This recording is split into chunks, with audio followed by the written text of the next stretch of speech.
Hello and welcome to my hack shack located right here in Los Angeles. My name is Johnny and I support horror. When I was searching through movies to watch this week on demand, I noticed that Come to Daddy was on Amazon Prime. This movie came out around February of this year, but I just never got around to watching it. Well, I gave it a go this week and I was really surprised at where the story went because I wasn't expecting it to move in that sort of direction. I know I'm speaking all cryptic now because I don't like to do spoilers in my reviews, but let's talk about Come to Daddy, horror fam.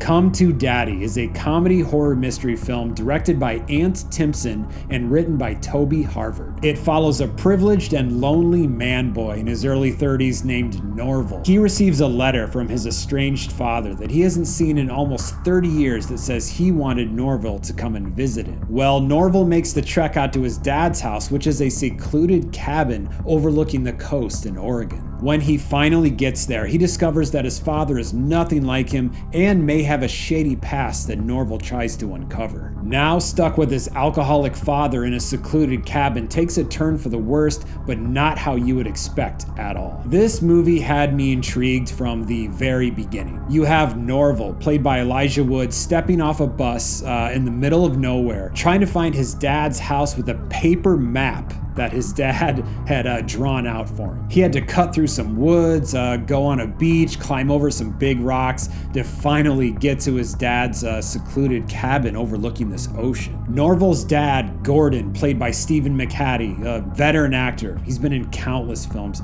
I love this dude. Quick sidebar here, Elijah Wood has said in interviews that he was intimidated by McHattie while they were filming this.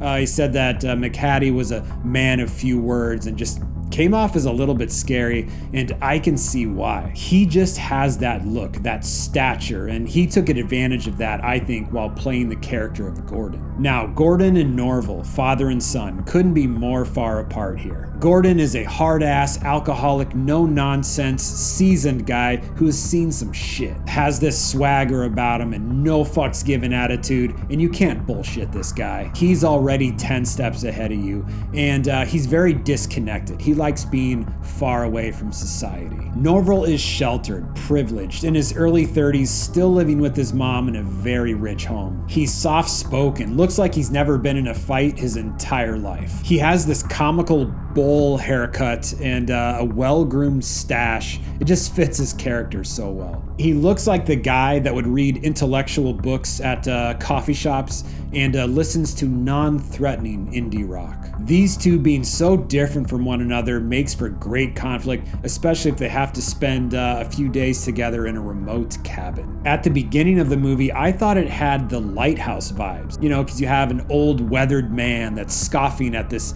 fresh-faced kid that just can't get anything by him. I was looking forward to this story unfolding, but as soon as I was, bam, a big event happens and puts a kink in the story that I thought was going to be told. Then, about the midpoint of the movie, we're hit with a twist. Usually, but not always, the twist comes in the third act of a movie, but not in Come to Daddy. They flip the script on us and we're hit with a new storyline with new problems. I mean, it's not completely new. The twist is part of the new story, but it does take a bizarre turn. I still liked where this was going, what Norval discovered, but I think I still would have liked the first plot of the movie played out more. Again, I know I'm being cryptic, but that's to save you all from a lot of spoilers. What's good about this new storyline is that Norval has to grow up fast and be tough fast, because if he doesn't, that could mean death for him. He must go from scrawny, sensitive boy to outright savage, so it was fun to see that played out. And he did so while still keeping his fragileness,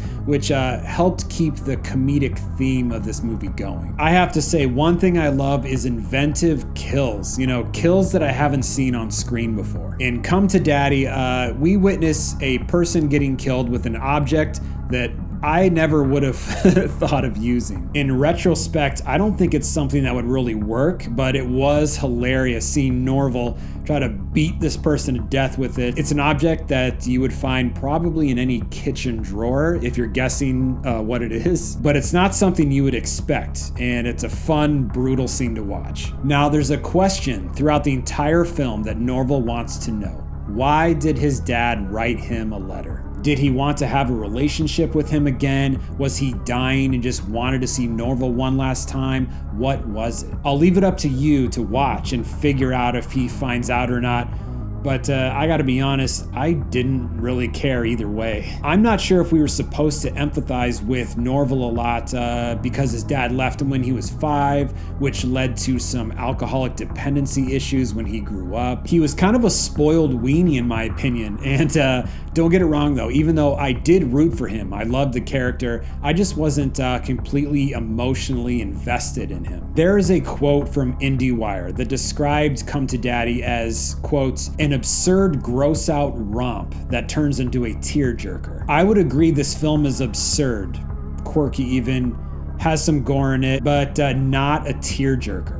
I don't see people feeling that bad for Norval. Overall, I liked Come to Daddy. It's just one of those films that if I never saw it again, I'd be okay with it. I liked it simply because it had a lot of unexpected turns, some inventive kills and gore, like I just said, and some awesome performances by Elijah Wood and Stephen McHattie. Oh, and I love when a film makes their smaller secondary characters, people that are just in the movie for a few minutes or so, just as interesting as the main characters. I feel like the writer gave these throwaway characters personality, didn't just make them basic.